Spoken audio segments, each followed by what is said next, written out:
கண்ணியத்துக்குரிய ஏக இறைவன் அல்லாவின் நல்லடியார்களே, நம் அனைவருக்கும் அந்த ஏக இறைவன் அல்லாவின் அருள் உண்டாவதாக. அஸ்ஸலாமு அலைக்கும் வரஹ்மத்துல்லாஹி வ பரகாத்துஹு. 2 நாளைக்கு முன்பு, அதாவது 28/1/25 இந்த வருடம் ஜனவரி மாதம் 28ஆம் தேதி திருச்சியில ஒரு உலமாக்கல் மாநாடு நடக்கப்பட்டது. அது யார் நடத்துனாங்கனாக்கா, ஜமாத் இஸ்லாமிய ஹிந்து நடத்துனாங்க. அல்ஹம்துலில்லாஹ். அதனால இப்போ நம்ம அந்த மாநாட்டுல இருந்து நமக்கு என்ன படிப்பினை, இதைதான் நான் பார்க்கிறேன். இந்த மாநாட்டை நம்ம எந்த விதமான குறையும் சொல்ல, ரொம்ப அழகா பண்ணினாங்க. எல்லா ஆளி பெருமக்களுடைய பேச்சையும் நான் கேட்டேன். ஒவ்வொருத்தவங்களும் ஒவ்வொரு தலைப்புகள் பேசினாங்க. எல்லாமே ரொம்ப அழகாவும் தெளிவாகவும் திருத்தமாகவும் பேசினாங்க. நல்லா மனசுல படிக்கிறபடி பேசினாங்க. அதுல பெரும்பாலும் ஆளுநர்கள் எனக்கு நல்லா தெரிஞ்சவங்க ஒண்ணு. இப்ப இப்படிப்பட்ட ஒரு மாநாடு நம்ம நடத்தும் போது அதனால இந்த சமுதாயத்துக்கு என்ன படிப்பினை இருக்கு, அதைத்தான் நம்ம பார்க்கணும். அதே மாதிரி இந்த சமுதாயத்துக்கு ஆலிம்கள் சொல்ற ஒரு கருத்து என்ன அப்படின்னு அதையும் பார்க்கணும் முக்கியமா. ஏன்னா இவங்க உலமாக்கல் மாநாடுன்னு போடுறாங்க. அப்ப ஆரம்பத்துல இந்த உலமா என்றால் என்னன்னா அறிஞர்கள் அர்த்தம், ஸ்காலர். உலமானா அறிஞர்கள், ஸ்காலர். இருமுனா அறிவு, ஆலிம்னா சிங்குலர், உலமானா புளூரல். இது எதுக்கு சொல்றேன்னா, ஒரு போர்வையா நம்ம வரட்டும் அப்படிங்கிறதுக்காக சொல்றேன். அப்போ உலமாக்கல் மாநாடு அப்படிங்கும் போது, உலமாக்கல்னா அறிஞ பெருமக்களுடைய மாநாடு, அறிஞ பெருமக்களுடைய கருத்துரை மாநாடு. அப்ப அறிஞ பெருமக்கள்னா யாரு அப்படிங்கும் போது அதுக்கு நமக்கு ஒரு கருத்து வரும். ஏன்னா அல்லாஹ்வுடைய வேதம் இருக்கு பாருங்க, அது அல்லாஹ் சுப்ஹானஹு வ தஆலா சொன்னா, ஓ இல்லா திக்ருல் ஆலமீன், அகில உலகத்துக்கும் இது ஒரு நல்ல உபதேசம், அகில உலகத்துக்கும் இது ஒரு அறிவுரை, நல்ல உபதேசம். ஒரு மனிதருக்கோ ஒரு குறிப்பிட்ட இனத்திற்கோ ஒரு மொழிக்கோ இல்ல, அகில உலக அனைவருக்கும் இது ஒரு நல்ல உபதேசம். விரும்பியர் ஏற்கலாம், விரும்பியர் நிராகரிக்கலாம். 22வது அத்தியாயத்துல 18வது அத்தியாயத்துல 29வது வசனத்துல அல்லாஹ் சுப்ஹானஹு வ தஆலா இந்த சுதந்திரத்தை நமக்கு கொடுத்திருக்கிறான். அப்ப அகில உலக மக்களுக்கு இந்த குர்ஆன் ஒரு செய்தியை சொல்லுது, அல்லாஹ்வுடைய வார்த்தை. அல்லாஹ் ஒரு செய்தியை சொல்றான், இதை விரும்பியோர் ஏற்கலாம், விரும்பியோர் நிராகரிக்கலாம். அப்ப விரும்பி ஏற்கலாம், விரும்பி நிராகரிக்கலாம்னா யாருக்குன்னா உலக மக்கள். அந்த உலக மக்கள் சில பேர் பல பேர் அறிஞர்களா இருப்பாங்க. அந்த அறிஞ பெருமக்கள் எப்படி இருப்பாங்கன்னாக்கா, மொழி ஆய்வுல அறிஞராக இருப்பாங்க. மொழியை மட்டும் ஒவ்வொரு மொழியும் கண்டுபிடிச்சு இந்த மொழில ஒரு வார்த்தை, அந்த மொழில என்ன வார்த்தை, இப்படி பார்த்து அந்த மொழி ஆய்வாளர்கள் அவர்களும் அறிஞர்கள் தான். அப்போ அவங்களும் உலமாக்கள் தான். அதே மாதிரி வரலாற்று ஆய்வாளர்கள் வரலாறு மட்டும் பார்ப்பாங்க. குர்ஆன்ல எங்கெங்க வரலாறு சொல்லப்பட்டோ அந்த வரலாறுலாம் உண்மைதானா என்று அந்த வரலாற்று ஆய்வுலேயே போவாங்க. அப்ப போய் இது குர்ஆன் உண்மைதான் அப்படின்னு அந்த வரலாற்று ஆசிரியர் அந்த வரலாற்றை ஆய்வு பண்ணி இது உண்மைதான்பாங்க.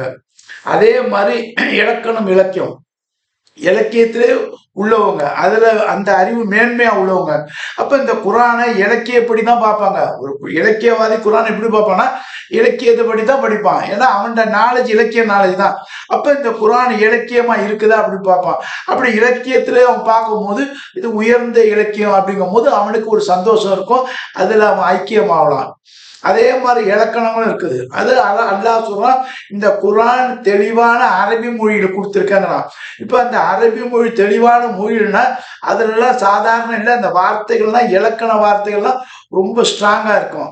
அப்ப ஏதாவது ஒரு வார்த்தையில ஒரு எழுத்துல தப்பு இருக்குமா, இந்த குர்ஆனை நம்ம தப்பு கண்டுபிடிச்சோம்னு சொல்லி அந்த வகையில பார்க்கிற மனிதர்களும் ஆய்வாளர்களும் இருக்காங்க. அவங்களும் அறிஞர் தான். அதே மாதிரி விஞ்ஞானத்துல இருப்பாங்க. அந்த விஞ்ஞான அறிவாளி அவன் விஞ்ஞானத்தான் அவனோட அறிவு மேலோங்கி இருக்கும். அந்த விஞ்ஞான அடிப்படையில் தான் குர்ஆனை பார்ப்பான்.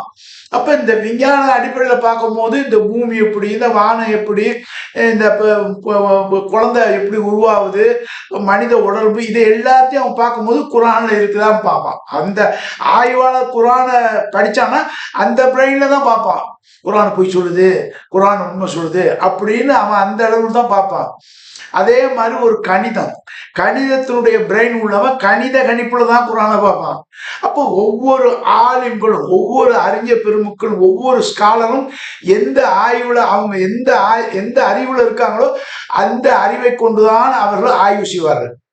அப்ப இங்க உலமாக்கல் அப்படிங்கும் போது நம்ம இது உலமாக்கல்னா மார்க்க அறிஞர்கள். அப்ப மார்க்க அறிஞர்கள்லாம் யாருன்னா எல்லா மார்க்கத்துல குரானை நல்லா தெளிவாக படித்து அறிஞ்சு தப்பில்லாம ஓதக்கூடியவர்கள், அதே மட்டும் குரானை ஆய்வு செய்யக்கூடியவர்கள், அந்த குரானுக்கு எவிடன்ஸா உள்ள ஹதீஸை எடுத்து வச்சு பிரிந்து பார்க்கக்கூடியவர்கள், இவர்கள் தான் ஆலிம் உலமாக்கல்பாங்க.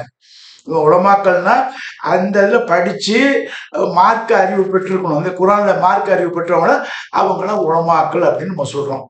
அப்ப இந்த உலமாக்கல் மாநாடு அப்படிங்கும் போது இப்ப நமக்கு என்ன இங்க ஒரு ஒரு ஒரு ஒரு எண்ணம் வருதுன்னா, இந்த உலமாக்கள்லாம் இவங்க எல்லாம் இந்த மாநாட்டில் பேசும்போது இவங்க மெயினா வச்ச அந்த பின்னால எழுதின வாசகம் எது அப்படின்னாக்கா, அதாவது ஆலிம்கள் எழுச்சி தான் சமுதாயத்தின் எழுச்சி.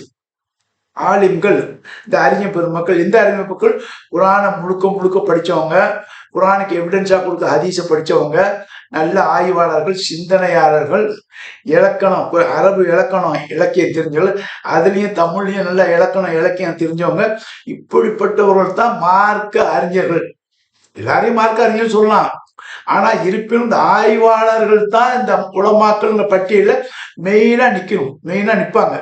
அப்ப இவங்க என்ன சொல்றாங்க, ஆலிம்கள் எழுச்சி தான் சமுதாயத்தினுடைய எழுச்சிங்கிறாங்க. அது உண்மைதான். அப்ப ஏன் ஆலிம்களுடைய சமுதாயத்தின் எழுச்சினாக்கா, சுதந்திர போராட்டத்துல முதல்ல வித்திட்டது ஆலிம்கள் தான், மார்க்க அறிஞர் தான். அப்ப இதைத்தான் பேசா கொண்டு வராங்க. அப்ப ஆலிம்கள் எழுச்சி தான் சமுதாயத்தினுடைய எழுச்சி. அப்ப சமுதாயத்தினுடைய எழுச்சி வரணும்னா அவங்க என்ன செய்யணும், அவங்க இந்த சமுதாயத்துக்கு சரியான ஒரு வழிகாட்டல கொடுக்கணும். அந்த சரியான வழிகாட்டல் தெளிவாகவும் இருக்கணும், ஆதாரபூர்வமா இருக்கணும். அப்பதான் அவங்களுடைய பேச்சில் நமக்கு எழுச்சி வரும். அந்த எழுச்சி வர்றதுக்கு அவங்களும் ஆதாரமா இருக்கணும், தன்னைத்தானே அவங்க ஆதாரமா காட்டணும். அப்பதான் அந்த எழுச்சிலாம் வரும், இல்லைன்னா வராது. சும்மா பேச்சுவாக்கில் பேசிட்டு போறதுலாம் வராது. அப்ப ஆலிம் பெருமக்கள். அப்ப இந்த மாநாடை யாரு போட்டா அப்படின்னாக்கா,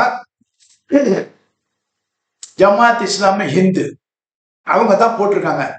அப்ப அவங்க என்ன செய்யறாங்கன்னா, தலைப்பு உலமாக்கல் மாநாடுன்னு போட்டாங்க. அப்ப நான் பாக்குறேன், நான் இப்ப வக்கீலுக்கு படிச்சேன், நான் எப்படி பார்ப்பேன், உலமாக்கல் யாருப்பா உலமாக்கல்? அப்போ மார்க்க அறிஞர்லாம் உலமாக்கல். அப்படிப்பட்ட மார்க்க அறிஞர்களை செலக்ட் பண்ணி அந்த மாநாடை போட்டிருப்பாங்க அப்படித்தான் நான் நினைச்சேன். அப்ப இவங்க ஒரு குறிப்பிட்ட தலைப்புல உள்ளவங்களை, ஒரு இயக்கத்துல உள்ளவங்க, அதாவது ஜமாத்தில் அதாவது ஜமாத்துல் இஸ்லாமிய ஹிந்து அப்படிங்கிற அந்த அமைப்புல தான் போடுறாங்க. அப்ப என்னுடைய பார்வை முதல் அந்த போர்டை பார்த்தோன்னா உலமாக்கல் மாநாடுன்னு, நான் எல்லா உலமாக்களும் சேர்ந்திருப்பாங்க, அப்ப நமக்கு சமுதாயத்துல ஒரு எழுச்சி வரும் அப்படின்னு நான் நினைச்சேன். இதான் நான் நினைச்சது, இதான் உண்மை. அதாவது எந்த ஒரு இயக்கத்தையோ எந்த ஒரு உலமாவையோ ஆளுமையோ தனிப்பட்ட முறையில நம்ம குறை சொல்றது இல்லை, குறையும் நான் சொல்ல மாட்டேன், எனக்கு தேவையும் இல்லை. அதாவது எந்த ஜமாத்தா இருந்தாலும் சரி, அந்த ஜமாத்தினுடைய ஃபவுண்டரு, அப்புறம் தலைவர், செயலாளர், இதெல்லாம் தனிப்பட்ட முறையில் யாரையும் நம்ம பேச மாட்டோம், பேசக்கூடாது. இதுக்கு நமக்கு அதுக்கு இதுவும் கிடையாது. அதான் இப்போ நம்ம சமுதாயத்துக்குள்ள இவங்க பேசும்போது, பொது வெளியில பேசும்போது நம்ம சமுதாயத்துல ஒரு ஆளா இருக்கிறதால நாம எப்படி புரிந்து கொள்ளவோம் அப்படிங்கிறதா நம்மளோட பாயிண்ட். அப்போ உலமா அப்படிங்கும் போது நீங்க மட்டும் உலமா இல்லை, என்னுடைய கருத்து நீங்க மட்டும் உலமா இல்லை.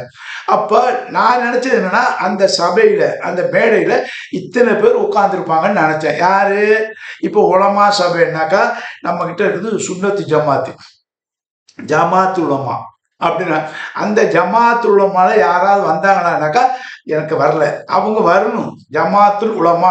ஏன்னா அந்த டைட்டில் அந்த ஹெட்டிங் கீழே இருக்காங்க. இன்னும் சுன்னத்து ஜமாத்துல பல பிரிவு இருக்குது.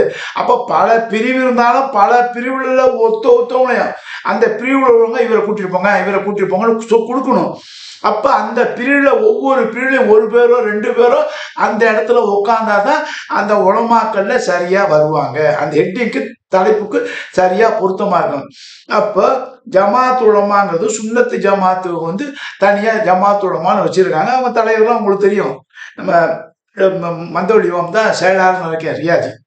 இப்ப இந்த மாதிரி உலமா சபையிலேருந்து யாரையும் நீங்க கூப்பிட்டீங்களா, கூப்பிட மாதிரி எனக்கு தெரியல. நீ கூப்பிட்டு அவங்க மறுத்தாங்களா, அது தெரியல. அப்படி மறுத்தாங்களா அது பப்ளிக்கா சொல்லியிருக்கணும். ஏன்னா உலமா அப்படின்னு போடும்போது எல்லாரும் உலமாக்கத்தான், எல்லாரும் உலமாக்கள். நான் முதல்ல சொன்ன பாருங்க, அறிஞர்கள் அவங்களும் உலமாக்க, அவங்க நம்ம கூப்பிடுறதில்லை. ஏன்னா அவங்கவுங்க ஒவ்வொரு சப்ஜெக்ட்ல உலமா, ஒவ்வொரு சப்ஜெக்ட் விஞ்ஞானத்துல உலமா, கணிதத்தில் உலமா, இலக்கியத்தில் உலமா, இலக்கணத்தில் உலமா, ஆய்வுல உலமா, மொழியில உலமா, வரலாறுல உலமா. அந்த உலமாக்கள்லாம் கூட மார்க்க அறிஞர், எஸ்பெஷலி குரானை நன்றாக அறிந்த உலமாக்கள். அப்போ உலமாண்டு அந்த ஒரு புது காமன் வரும், அந்த உலமாக்கள். அப்ப இவங்க வரல. அடுத்தது வந்து ஜாக்கு. அந்த ஜாக்குங்கிற ஒரு பிரிவினையா இருக்காங்க. அப்ப ஜாக்கிலே உலமாக்கள் நிறைய இருக்காங்க. என்ன சொன்னா ஜாக்கில் தான் அதிகமா இருக்காங்க. அப்ப ஜாக்கில் உலமாக்கள் வந்து யாரும் வந்து இதுல அட்டன் பண்ணாங்களான்னா வரல. அப்போ உலமாக்கள்னா யார் உலமாக்கள்ங்கிறது உங்க டெஃபினேஷன்ல இந்த இடத்துல ஒரு குறைபாடு இருக்குது. அப்ப ஜாக்கள் இருந்தும் வரல. நீங்க அழைப்பு கொடுத்தீங்கன்னா எனக்கு தெரியாது. அடுத்தது இன்னொன்னு, அதாவது தப்லீக் ஜமாத்து, அதுல பெரும்பாலும் உலமாக்கள் இருக்க மாட்டாங்க, எல்லாம் நம்ம கஷ்டம், அதை விட்டுடுவோம். அடுத்தது வந்து அகலேதிசி இருக்காங்க, அது பெரும்பாலும் இது ஜமாத்தி இஸ்லாமியோட சேரும். அதுலயும் உலமாக்கள் இருக்காங்க, வந்திருப்பாங்கன்னு நினைக்கிறேன். ஆனா ஒரு ஆள் எனக்கு தெரியும் அதுல. அப்புறம் குரான் மட்டும் போதும்பாங்க, அதுலயும் உலமாக்கள் இருக்காங்க. நம்ம யாரையும் விட முடியாது, இவர் சரியில்லை அவர் சரின்னு சொல்ல முடியாது. உலமாங்கும் போது நான் அந்த குரானுக்கு மட்டும்தான் சொல்றேன். அப்ப அடுத்தது தௌஹீது. தௌஹீது வந்து பல பிரிவா இருக்குது. இப்ப எப்படி சுன்னத் ஜமாத்து பல பிரிவா பிரிஞ்சு ஒவ்வொரு பிரிவும் ஒவ்வொரு உலமா சபையை வச்சுக்கும் போது தௌஹீதும் பல பிரிவுகளா பிரிஞ்சிருச்சு. அந்த பல பிரிவுகளும் உலமா வச்சுக்குது, எல்லாரும் உலமா வச்சுக்கிறாங்க. அதுல வந்து என்டிஎஃப் மெயினா, அந்த மெயினா யாரு பிஜே, அவரும் அதுல ஒரு உலமா உளவிதான், அது உளவி படிச்சவரு, அவரும் ஆலிமு ஒண்ணு, அங்கேருந்து பங்கு இல்லை. அடுத்து டிஎன்டிஏ, அதுவும் ஆலிம்களை வச்சிருக்காங்க, உலமாக்கள் வச்சிருக்காங்க, அதுல இருந்து பங்கு இல்லை. ஐஎன்டிஏ பங்கு இல்லை, அதுல இருந்து நீங்க அழைப்பு கொடுத்தீங்களா கொடுங்கன்னு தெரியாது, ஆனா நான் பார்க்கும்போது அந்த உலமா இல்லை. அடுத்தது வந்து இது ஒய்எம்ஜே, அதுலயும் இல்லை. அப்ப இப்படி பலதரப்பட்ட உலமாக்கள் எல்லாத்தையும் நீங்க அழைச்சி அதை ஒரு மாநாடா போட்டத்தான் நீங்கள் உலமாக்கல் மாநாடு அப்படிங்களா. அப்படி உலமாக்கல் மாநாடுனா எல்லா மக்களும் எல்லா பிரிவினையில் உள்ள உலமாக்களும் வந்து அதை ஒரு மாநாடா போட்டதான் உலமாக்கல் மாநாடு. இல்லைன்னா உங்க மாநாடு தான். இப்ப தப்லீக்ல போட்டா தப்லீக் மாநாடு, சுன்னத் ஜமாத்துல பல பிரிவுல ஏ பிரிவு, சி பிரிவு, பி பிரிவு, பி பிரிவு போட்டு பி பிரிவு மாநாடு தான். அது உலமா மாநாடு ஆகாது. பி பிரிவு உலமா மாநாடு ஆகும், சி பிரிவு உலமா மாநாடு ஆகுமே தவிர பொதுவா உலமா மாநாடு ஆகாது. அது இல்லாம பொதுவான இந்த ஒரு வார்த்தையை சொல்லி பாருங்க, ஆலிம்கள் எழுச்சி தான் சமுதாயத்தின் எழுச்சிங்கிறீங்க. அப்ப இந்த சமுதாயம் எழுந்திருக்கணும் அப்படின்னா யாரு எழுப்பணும்னா ஒவ்வொரு குரூப்பா இருக்கிறீங்க நீங்க. அப்போ ஒவ்வொரு குரூப்பா உள்ள நீங்க எப்படி இந்த சமுதாயத்துக்கு ஒரு எழுச்சி கொடுக்க முடியும், நீங்க எப்படி ஒரு முன்னுதாரணமா இருக்க முடியும்?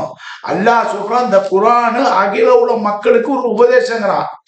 இந்த குர்ஆன்ல அல்லாஹ் சொல்றான், இந்த தூதரை நான் தான் தேர்ந்தெடுத்தேன், இந்த முஹம்மது நபி ஸல்லல்லாஹு அலைஹி வஸல்லம் அவர்களை நான் தான் தூதரா எடுத்தேன், இந்த ஈசுவை நான் தான் தூதரா எடுத்தேன், இந்த இப்ராஹிம் நான் தான் தூதரா தேர்ந்தெடுத்தேன், மூசாவை நான் தான் தூதரா தேர்ந்தெடுத்தேன், ஈசாவை நான் தான் தூர்ந்தெடுத்தேன், கடைசியா முஹம்மது நபி ஸல்லல்லாஹு அலைஹி வஸல்லம் அவரும் என்னுடைய என்னால் தேர்ந்தெடுக்கப்பட்ட தூதர்னாங்க. அப்ப குர்ஆன் எப்படி அகில உலகத்து மக்களுக்கு ஒரு செய்தி சொல்றதோ, அந்த அகில உலக மக்களுக்கு செய்தி சொல்ற அந்த கித்தாபுடைய வாத்தியார் யாரு? நபிகள் நாயகம் ஸல்லல்லாஹு அலைஹி வஸல்லம் அவர்கள். அத்தியாரம் தான், பட் அதை ரிப்பீட் பண்றது யாரு? நபிகள் நாயகம் ஸல்லல்லாஹு அலைஹி வஸல்லம் அவர்கள் ரஹமத்துல் ஆலமீன். அப்ப அந்த ரஹமத்துல் ஆலமீன் அந்த எல்லாத்துக்கும் அவங்க ஒரு ரஹமத்து, ஒரு வழிகாட்டியா இருக்கும் போது அவங்க ஒரு குறிப்பிட்ட ஆளுக்கு வழிகாட்டியா இல்லை, இந்த இந்த மக்களுக்கு மட்டும் வழிகாட்டி, இந்த இடத்துக்கு மட்டும் வழிகாட்டி, இந்த மொழிக்கு மட்டும் வழிகாட்டி, இந்த தேசத்துக்கு மட்டும் வழிகாட்டி, இந்த கிராமத்துக்கு ஒரு வழிகாட்டி இல்லை, ஒட்டுமொத்த மக்களுக்கும் வழிகாட்டி. ஏத்துக்கிட்டா ஏத்துக்கணும் போ, விரும்பினா விரும்பினா விரும்பாட்டி போ, அதான் நல்லா தெளிவா சொன்னான். இந்த வேதத்தையும் இந்த தூதுவரையும் மறுமையும் ஏற்றுக்கொள்வோர் ஏற்றுக்கொள்ளாதவர்கள். ஏற்றுக்கொண்டவர்கள் தான் பிரச்சனை. அப்ப ஏற்றுக்கொண்டவர்கள் யாரு அப்படிங்கும் போது, குரானை ஏத்துக்கிட்டீங்களா, அல்லாஹ்வுடைய தூதரை ஏத்துக்கிட்டீங்களா, அப்போ உங்களுடைய செயல் எல்லாம் ஒட்டுமொத்த உலக மக்களுக்கு ஒரு செய்தி அளிக்கணும். அப்போ ஒட்டுமொத்த உலக மக்களுக்கு ஒரு செய்தி அளிக்கும் போது உங்களுக்கு பிரிவினை இருக்கக்கூடாது. அங்க இருந்துச்சு அங்க டேஞ்சரு. ஏன்னா நீங்க சொல்றது அவர் ஏத்துக்க மாட்டாரு, அவர் சொல்றது இவர் ஏத்துக்க மாட்டாரு. நீங்க அசன்பீங்க, மௌலுஃபும் பாரு, அவர் லைஃபும் பாரு, இந்த பிரச்சனைலாம் வரும். அப்ப இந்த பிரச்சனைக்கு நீங்க எல்லாரும் ஒன்னா உட்காந்து உட்காந்து உட்காந்து உட்காந்தாதான் ஒரு முடிவு வரும். ஒரு சிட்டிங், 2 சிட்டிங், 3 சிட்டிங், இப்படி நீங்க எல்லாம் உட்கார்ந்ததான் ஒரு முடிவு வரும். அப்ப அந்த ஒரு முடிவை கொண்டு ஒரு மாநாடு போடலாம். இப்ப சமுதாயம் தான் இன்னைக்கு ரொம்ப முக்கியம். நீங்க ஆசைப்படுறீங்க, உண்மைதான், சமுதாயம். ஆனா சமுதாயம் பிரிஞ்சு இல்லை. என்னடா பிரிஞ்சு இல்லைன்னு இப்படி சொல்றான்னு நீங்க நினைக்காங்க. ஒரு ஊர்ல, ஒரு கிராமத்துல, ஒரு தெருவுல, ஒரு நாட்டுல பல பள்ளி இருக்கும், தொழுற பள்ளி, அல்லாவுடைய மஸ்ஜித் அல்லாக்கள் இருக்கும். அந்த பள்ளிவாசலை விட்டு 100 பேர் இருப்பான், 200 பேர் இருப்பான், 5000 பேர் இருப்பான், 10,000 பேர் இருப்பான், 50 பேர் கூட இருப்பான். அந்த நபர்ல வந்து தொழுவாடில அந்த முஸ்லீம்ல வந்து பாத்தீங்கன்னாக்கா 100% 25% தான் இயக்கத்தை சார்ந்தவங்களா இருப்பாங்க. இயக்கத்தை சார்ந்தவங்களா இருப்பாங்க, திமுக சார்ந்த இருப்பாங்க, ஏடிபிக்கு சார்ந்த இருப்பான், கம்யூனிஸ்ட் கட்சி சார்ந்த இருப்பான், கடவுளே கூட சொல்றவங்க கூட இருப்பான். இப்படி ஒவ்வொரு இயக்கத்தை சார்ந்தவங்க இருப்பாங்க. இந்த 100%ல 25-30% இருப்பாங்க. பாக்கி 70% இருக்காம தனியாக தொழுவான், தான் உண்டு, வியாபாரம் உண்டு, அல்ஹம்துலில்லாஹ் அப்படின்னு இருப்பான். எதுலையும் சேர மாட்டாங்க. அந்த மக்களுக்கு நீங்க என்ன செய்ய சொல்றீங்க? அவங்கத்தான் இன்னைக்கு முக்கியமானவர்கள். அவங்கத்தான் இன்னைக்கு வந்து நம்ம இந்தியா வந்து ஆளக்கூடிய தன்மைகளை தேர்ந்தெடுக்கக்கூடிய மக்களாக அவங்க தான் இருக்காங்க. இப்ப இந்த 25% கட்சிக்காரன் போய் நீங்க ஒன்றும் செய்ய முடியாது. அவன் டிவிக்கு தான் போடுவான், அவன் ஏடிக்கு தான் போடுவான், அவன் கம்யூனிஸ்ட் தான் போவான். இல்லைன்னா இல்லைதான். நீங்க என்ன தலைகீழ இருந்தாலும் நடக்கவே நடக்காது. அதே மாதிரி நம்ம காதல் மீது போறோம், காதல் மீது முஸ்லீம் தான் போடுவான். இது மாமாக்கு போறோம், மாமாக்கு தான் போடுவான். இங்கேருந்து அங்க வர மாட்டோம், அங்கேருந்து வர மாட்டோம். என்ன நீங்க ததியினத்தை போட்டால் முடியவே முடியாது. அப்ப இவங்களை நம்ம விட்டுட முடியும். அப்போ உலமா சபைங்கும் போது நீங்க வந்து ஒரு ஒத்துமையை ஆயிட்டீங்கன்னு வைங்களேன், ஒட்டுமொத்த சமுதாயம் உங்க பேச்சு கேட்கும். அப்ப என்ன செய்யும், அரசியல் இயக்கம் எல்லாம் மைனஸ்ல போடும். யாரும் அவங்க தலைவர் பேச்சு கேட்க மாட்டான், உங்க பேச்சு கேட்க ஆரம்பிப்பாங்க. ஏன்னா நீங்க ஒட்டுமொத்தமா எல்லாரும் செஞ்சு நாங்கள்லாம் உலமாக்கள், இந்த ஐக்கிய உலமாக்கள், இந்த உலமா சபை இன்னைக்கு இந்த ஆளை தேர்ந்தெடுத்துன்னா ஒட்டுமொத்தமா எல்லாம் நிற்பாங்க. அப்போ வந்து அந்த கட்சி கிச்சி எல்லாம் பேர்பட்ட கட்சியாக இருந்தால் மைனஸ்ல படும். ஏன்னா பார்வை வந்து உலமாக்கள் தான் இருக்கு. அப்போ உலமாக்களாக நீங்க சமுதாயத்துக்கு என்ன சொல்லணும், ஒரு செய்தியை சொல்லணும், ஒரு தலைமையில சொல்லணும். வர முடியுமா? இதுதான் இங்க பாயிண்ட். அப்ப நீங்க வைக்கிற மாநாட்டோட பேர் உலமாக்கல் மாநாடுனா பொய் சொல்றீங்கன்னு அர்த்தம். நான் வந்து உங்களை நேரடியா நான் குத்த சொல்லி நினைச்சுங்க. ஆனா பெஞ்சன் சொல்லியோ உங்களை தாழ்த்துங்கிற எண்ணத்துல சொல்ல, உலமாக்கல்னா ஊய்ஸ் உலமாக்கல். அதுதான் நான் உலமாக்களை வந்து ஒண்ணு ஒண்ணா சொன்னேன். அப்போ உலமாக்கள்னா கற்றறிந்த ஆலிம் பெருமன். எதை கற்றறிந்தால் குரானையும் ஹதீஸையும் கற்றறிந்த ஆலிம்கள் எதன்படி நடக்கிறார்கள், அல்லாஹ்வுடைய தூதர் முஹம்மது நபி படி நடக்கிறார்கள் என்றால் அந்த முஹம்மது நபி படி நடக்கிறவர்கள்ட்ட ஒத்துமை இருக்கணும். கருத்து வேறுபாடு இருக்கலாங்க, எனக்கு என் மனைவி கருத்து வேறுபாடு இருக்கலாம், ஆனா நாங்க ஒத்துமையா இருக்கோம். ஏன் ஒத்துமையா இருக்கணும்? Because of contract agreement. நான் ஸ்கூல்ல படிக்கிறேன், நான் படிக்கும்போது எனக்கு வாத்தியாருக்கு பிடிக்கல, ஆனா ஒத்துமையா இருக்கும், ஒரே காம்பவுண்ட்ல வாழ்றேன். எப்படி? பைலா, ஸ்கூல் பைலா. அப்போ ஒண்ணுக்கு ஒரு பைலா இருக்குது. அப்ப அந்த பைலால 1008 பிரச்சனை வந்தாலும் அந்த பைலா படி நீ வாழ்ந்தான் ஆகணும். வாத்தியாருக்கும் பிரின்சிபாலுக்கும் தகராறு, ஆனா அங்க ஒத்துமையா இருப்பாங்க. என்ன பைலா? அப்போ ஒண்ணுக்கும் ஆர்மியில கூட பாருங்க பைலா தான். Do or die, don't ask why, எதுவும் கேட்காத, நில்லுன்னா நிக்கணும். அப்ப எல்லாருக்கும் ஒரு பைலா தான் அவங்கள கட்டுப்படுத்து. அப்ப நமக்கு என்ன பைலானாக்கா இந்த குரான் தான். அப்ப இந்த குரான் வந்து கயிற்றை பற்றி பிடித்து கொள்ளுங்குது. அப்ப இதை விட்டுட்டு நீங்க எப்படி நவர முடியும் சொல்லுங்க? அப்ப இந்த குரான் வந்து நீங்க பிரிஞ்சு இருக்கிறதுக்கு ஆதாரம் சொல்லுதா? இந்த குரான் வந்து உங்கள் பிரிவினைக்கு வழிகாட்டுதா? இந்த குரான் நீங்கெல்லாம் பிரிஞ்சுதான் இருக்குன்னு சொல்லுதா? இந்த குரான் உலமா பெருமக்களை நீங்க பிரிஞ்சு நீங்க பாட்டுக்கு ஒவ்வொரு தலைப்புல இருக்குன்னு அந்த சமுதாயத்தை நீங்க பல தலைப்புல கொண்டு போகணும் இந்த குரான் சொல்லுதா? சொல்லுங்க. குரான் அல்லாஹ்வுடைய வார்த்தை. சரி, இந்த அல்லாஹ்வுடைய வார்த்தையை ரிப்பீட் பண்ணாங்களே அல்லாஹ்வுடைய தூதர், அவங்கள்ட்ட சொல்றான் அத்தியுலா அத்தியுர சூழு சொல்ல மாட்டாங்க, அத்தியுலா அத்தியுர சூழு.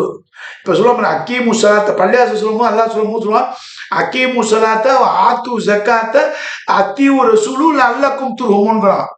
அக்கீமு சலாத்த, தொழுகை நிலைநாட்டுங்க, ஆத்து ஜக்காத்த, ஜக்காத்த கொடுங்க, அப்புறம் அத்தியுர சூழ், இந்த தூதரை பின்பற்றும் அல்லக்கும் துருஹும், நீங்கள் அல்லாஹ்வுடைய கருணைக்கு உடன்படுவீர்கள். இப்ப நம்மகிட்ட தொழுகை இருக்குது, ஜக்காத்தம் கொடுக்குறோம், பள்ளிவாசலும் இருக்கும், ரசூலுல்லாஹ் வழியில இருக்கமா? அது பாருங்க, அதுதான் இங்க மெயின் மேட்ரு. அப்போ உலமா மாநாடுங்கும் போது நீங்க உண்மை சொல்றீங்களா பொய் சொல்றீங்களா? உலமா மாநாடுனா உலமா மாநாடு போடுங்க, உலமா மாநாடு போடுங்க, யாரும் கேட்க மாட்டாங்க.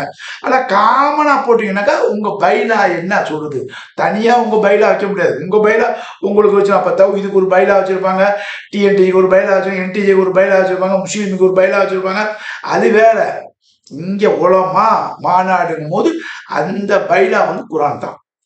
அப்ப இந்த இடத்துலதான் நாம உலமாக்கள் எழுச்சி மக்களுக்கு எழுச்சி வரணும்னாக்கா நீங்க ஒரு முன்மாதிரியா இருக்கணும்னாக்கா அந்த முன்மாதிரிக்கு முன்மாதிரி யாரு?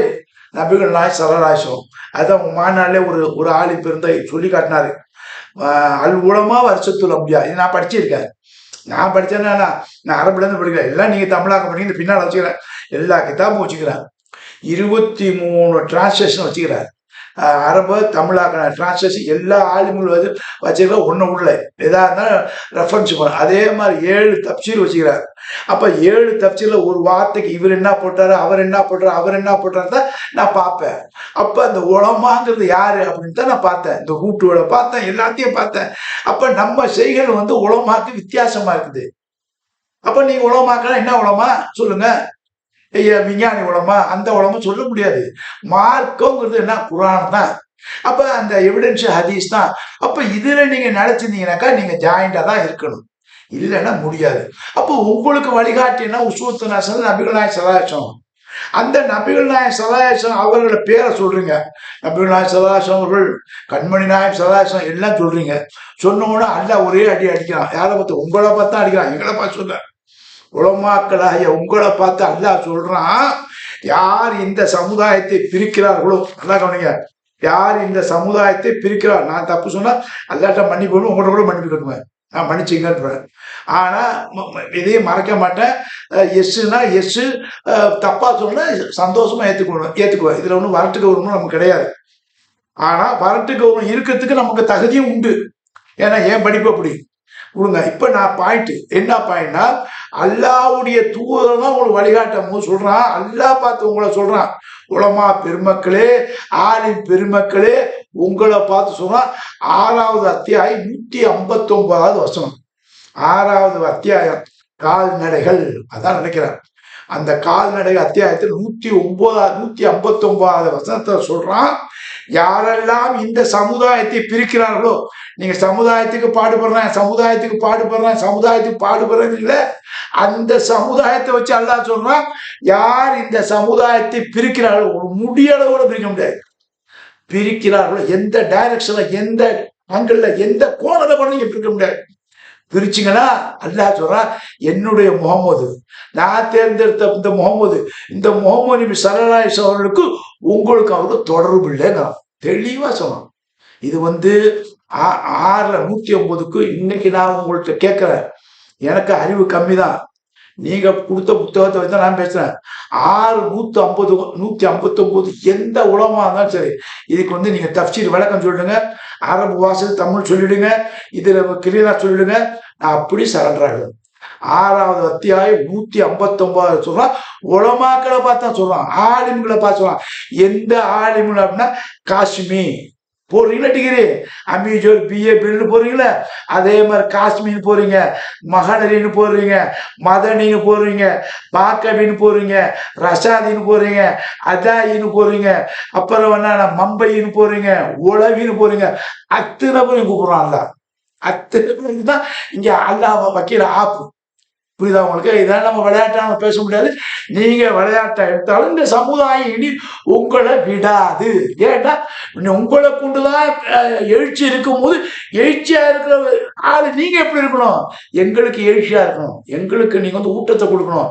இப்ப நீங்க கொடுக்குற ஊட்டம் தான் எங்களுக்கு ஒரு பூச்சா இருக்கும். இப்ப நீங்களே பலகீனமா போயிட்டீங்க, நீங்களே ஒருவருக்கு ஒருவர் குறை சொல்லிக்கிட்டு இருந்தீங்கன்னா நாங்க யாருங்க? அப்ப நாங்களும் பலகீனம் தான். உங்க மேல நான் சாயிறேங்க. நீங்க தெம்பு தைரியம் இருந்துங்களா திடகாத்திரம் வந்தா நான் உங்க மேல சாஞ்சிருவீங்க. நீங்க என்ன தாங்குவீங்க. நீங்களே பலகீனமா போயிட்டீங்க, உங்களோட சேர்ந்து நானும்ல போவேன். மண்குதிரை நம்பி ஆத்துல இறங்க சாப்பிடும். அப்போ உங்கள்கிட்ட பலம் பிரெயின்ல இருக்கணும், உடம்புல இருக்கணும், ஈமான்ல இருக்கணும். இதெல்லாம் இருந்தா நாங்க போய் உங்க பின்னாடி இருந்து நிக்கிறதுக்கு வசதி. இல்லைன்னா முடியாது.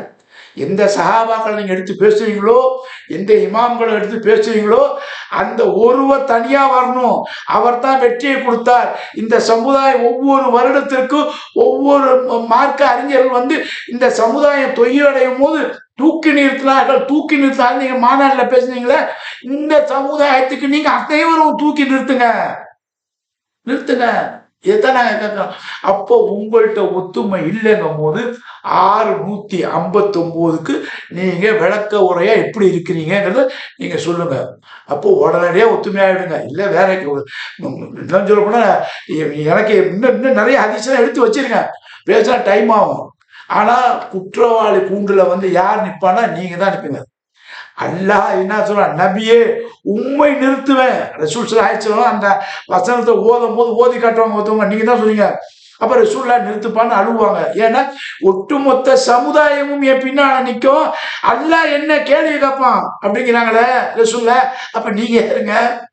அப்ப நீங்க யாரு? வருஷத்துல் அம்பியா அல் உலமாவும் வருஷத்துல் அம்பியா. நீங்க தப்பிச்சுவீங்களா? தப்பிக்க முடியாது. கேட்பான் அல்ல, எத்தனை பிரிவு நீலாம் பண்ணியா? அது நீங்க தான் அதிசயம் சொல்லுங்க. அறிவாளிக்கு தான் முதல் கேள்வி, பணக்காரனுக்கு ஒரு கேள்வி. பணக்காரன் வந்து பெருமைக்காக தர்மத்தை வந்து தான் பேர் வரணுங்கிற அதே மாதிரி அறிவாளியை பத்தி கேட்பான். அறிவாளி நீ என்ன செஞ்சம்மா, அதுக்கு என்ன பதில் சொல்ல போறீங்க? அதே மாதிரி தடாகத்துல வந்து தண்ணி கொடுக்க எல்லாம் வருவாங்க. அப்ப வரும்போது மழுக்க தடுப்பாங்க, இந்த ஆள்லாம் வேணாண்டு. அப்ப ரசூல் ஸல்லல்லாஹு ஏன் உம்மத்தி, இது ஏன் உம்மத்தி? இல்ல இவரெல்லாம் உங்க உம்மத்தே கிடையாது மிரட்டுவாங்களே. அப்ப அந்த லிஸ்ட்ல நம்மளாம் போய் சேரணுமா? உங்களால நாங்க சேரணுமா? அப்ப சொல்லுங்க, நீங்க தானே வழிகாட்டிங்க. இப்ப எங்களுக்கு குர்ஆன் எடுத்து பேசுறீங்க, சொல்றீங்க. அப்போ உங்களால நாங்க ரசூலுல்லாஹ்வுடைய அந்த இதை விட்டு வெளியே போறதுக்கு, நாங்க ஒரு ஆள் ஆகிறதுக்கு காரணம் நீங்க தானே. நாங்க ஒட்டுமொத்த குர்ஆனையும் படிக்கிறோம். ஒரு அலிஃபுக்கு 10 எழுத்து, 10 நன்மை, அவ்வளவுதான் எங்களுக்கு தெரியும். ஆனா வழிகாட்டக்கூடிய நீங்கள், குர்ஆனை கரைச்சு குடிச்ச நீங்கள், ஹதீஸை கரைச்சு குடிச்ச நீங்கள் இப்படி தவறான வழிகாட்டிய போது எங்கள் கேஸ் என்ன ஆகும் சொல்லுங்க? கேஸ் என்ன ஆகும்? அப்ப இன்னொரு இடத்துல அல்லாஹ் சொல்றான், இந்த மக்களை பார்த்து தான் கேட்பான். யார்? நம்மளை பார்த்து கேட்பான்.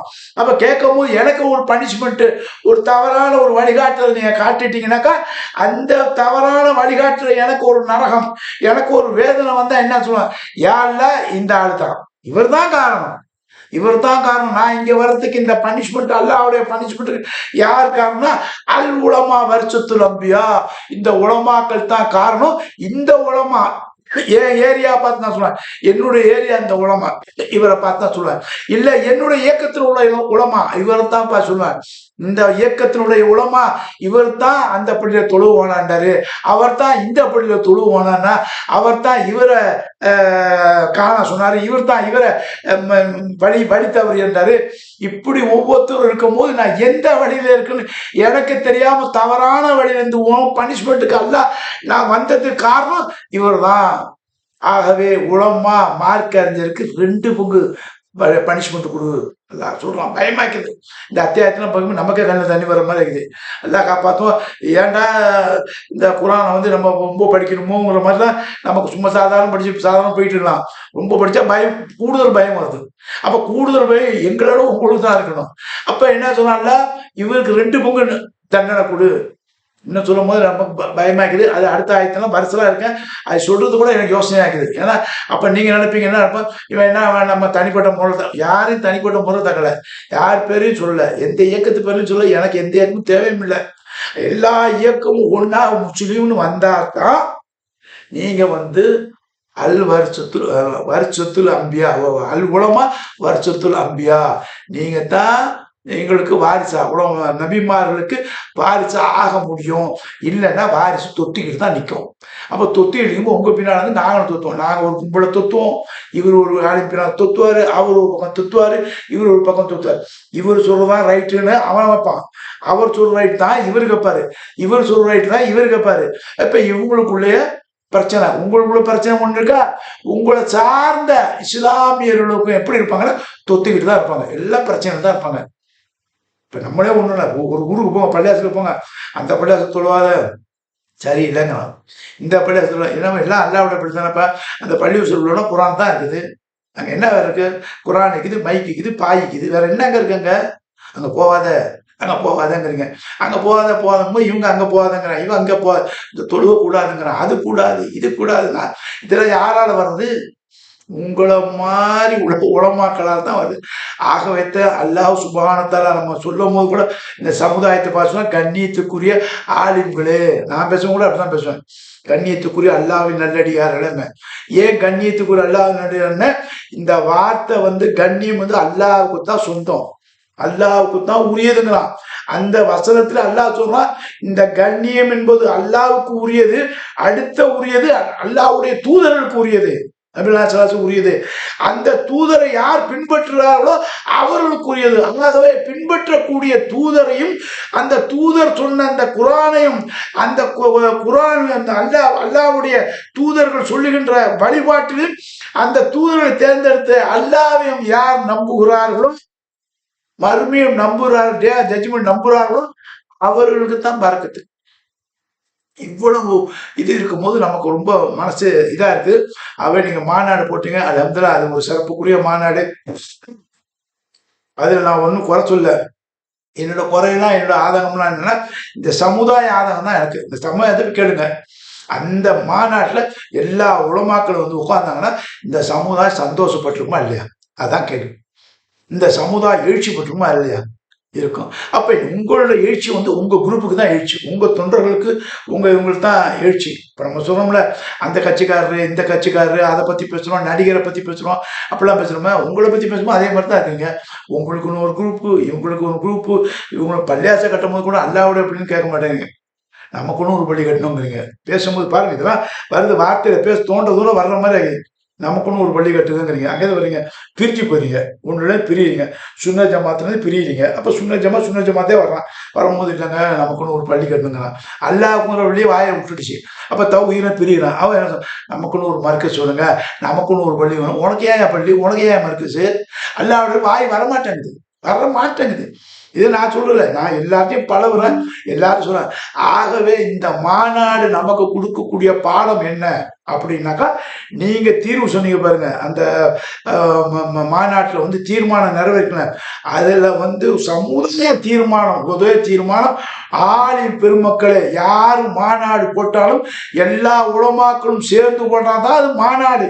இல்ல தனித்தனியா நீங்க மாநாடு நடத்தீங்க, அந்த சமுதாயம் தனித்தனியா போத்தாச்சு, அதை பத்தி நம்ம கவலை இல்லை. நமக்கு அதனால அல்லாஹ் சொல்றான், தூதரை நீங்க எத்தி வைக்க வேண்டியது கவலை வேலை தான், அவங்களுக்கு யூ ஆர் நாட் ரெஸ்பான்சிபிள். நமக்கு எந்த ரெஸ்பான்சிபிள், வந்தமா தொழுதமா நேராக சொர்க்கத்துக்கு போயிடலாம். ஆனா உங்க பக்கம் தான் கொஞ்சம் யோசனை எல்லாம் பண்ண வேண்டியதா இருக்குது. இத்தனை கிதாப் எழுதி வச்சிருங்க, இத்தனை கிதாபையும் படிக்க வச்சுட்டுங்க. நான் சும்மா இல்லை, நானும் சும்மா தான் இருந்தேன். இப்போ இத்தனை கிதாபையும் படிக்கிறதுக்கு காரணம் என்ன, உங்களுடைய அந்த என்ன எழுச்சி அப்படி வச்சுங்க, உந்தல், அந்த உந்தல் தான் எங்களுக்கு ஒரு சிறப்பை கொடுக்குது. இது இல்லைன்னா வேற எங்கள்கிட்ட ஒண்ணுமே கிடையாது. உங்களுடைய எழுச்சினா எங்கள்கிட்ட எழுச்சி இருக்கும், உங்கள்கிட்ட தெம்பு இருந்தா எங்கள்கிட்ட தெம்பு இருக்கும், உங்கள்கிட்ட ஈமானுடைய தைரியம் இருந்தா எங்கள்கிட்ட ஈமானுடைய தைரியம் இருக்கும், உங்கள்கிட்ட ஈமானுடைய பலகீனம் இருந்தா எங்கள்கிட்ட ஈமானுடைய பலகீனம் இருக்கும், உங்கள்கிட்ட ஒற்றுமை இல்லைன்னா எங்கள்கிட்டையும் ஒற்றுமை இல்லை, உங்கள்கிட்ட ஒற்று இல்லாம பிரிவினை இருந்தா எங்கள்கிட்டையும் பிரிவினை இருக்கும். உங்களால பிரிஞ்சு நீங்க பலகீனமான, நாங்களும் பிரிஞ்சு பலகீனமா இருப்போம். இப்படிதான் இருப்போம், இப்படி நிற்க முடியாது.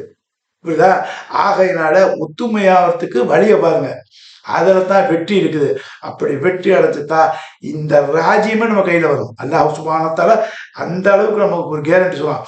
இன்னும் சொல்ல போனா, உலமாக்களே, இந்த சமுதாயம் தான் அரசியல்ல தலைமை காண்றது. இந்த சமுதாயம் தான் இந்தியாவுடைய சுதந்திரத்துக்கு பாடுபட்டது. இந்த சமுதாயம் மாதிரி அடி உதப்பட்டது யாரும் இல்லை. அது எஸ்பெஷலி உலமாக்கள் செத்தது மாதிரி எந்த மக்களும் சாவல. அவ்வளோ ரயிலில் போகும்போது நீங்க பாருங்க, ஒன்று சுதந்திர போராட்டத்தில் ஆலிம்கள் பங்கு என்னன்னு நான் போட்டே இருக்கேன். அவ்வளவு ரெக்கார்டு ஓரளவு எனக்கு தெரியும். அப்ப அப்படிப்பட்ட அந்த ஆலிம்கள் உலமாக்கள்ல நாங்களாம் சிந்துறாங்க. இன்னைக்கு இந்த சிந்துறோம். அப்ப இன்னைக்கு நம்மளை ராஜ்யத்துல, இந்திய ராஜ்யத்துல எப்படி வச்சுக்கலாம், நம்மளெல்லாம் ரெண்டாம் தர குடிமக்களா வச்சுக்கலாம். காரணம்னா உங்களுடைய பலகீனம் தாங்க, எங்களுக்கு பலகீனம் இல்லை. நாங்க துணிஞ்சிருவோம். ஆனா வழிகாட்டுறதுக்கு ஆள் இல்லை. உண்மையிலே வழிகாட்டுற ஆள் இல்லை. யாரு வழிகாட்டக்கூடியவர்கள்? நீங்க தான் முடிவு எடுங்க.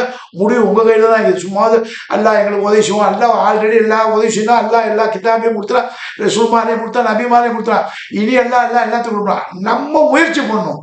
இதை எப்படி இந்த சமுதாயத்தை உண்டாக்க முடியும், இந்த எழுச்சி எப்படி நம்ம இது பண்ண முடியும், இந்த அரசாங்கத்தை எப்படி நம்ம போட முடியும் அப்படிங்கிற எண்ணத்தை நாம உருவாக்குறது உங்கள்கிட்ட தான் இருக்குது, உங்கள்கிட்ட தான் இருக்குது, உங்கள்கிட்ட தான் இருக்குதுன்னு கூறி நிறைவு செய்கிறேன். நன்றி. வசலாம். அஸ்ஸலாமு அலைக்கும் வரஹ்மத்துல்லாஹி வபரகாத்துஹு.